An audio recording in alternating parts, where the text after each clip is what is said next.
Resmob Polda Sulawesi Selatan menangkap seorang pria terduga pelaku pencurian sound system masjid. Pelaku diduga beroperasi di sejumlah daerah di Sulawesi Selatan.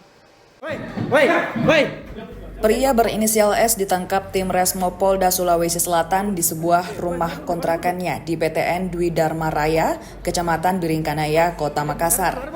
Pria 33 tahun ini ditangkap lantaran diduga menjadi pelaku pencurian pengeras suara alias sound system masjid.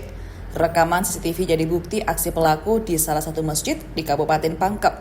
Pelaku terpaksa dilumpuhkan lantaran mencoba melarikan diri saat akan ditangkap. Dari hasil penyelidikan, aksi pencurian pelaku sudah dilakukan berulang kali di sejumlah daerah di Sulsel.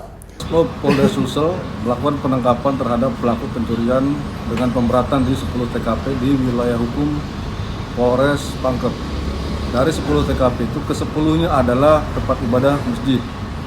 Dan yang dicuri oleh pelaku adalah sound system berupa mixer dan amplifier.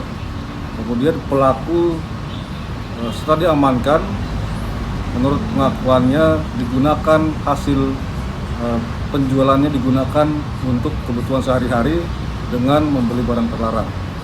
Untuk ancaman pidana yang dikenakan adalah pasal 477 KUHP.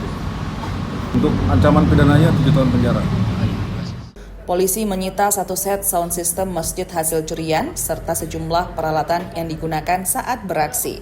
Pelaku beserta barang bukti telah diserahkan ke Polres Pangkep untuk proses hukum lebih lanjut. Rama Pratama, Kompas TV Makassar, Sulawesi Selatan.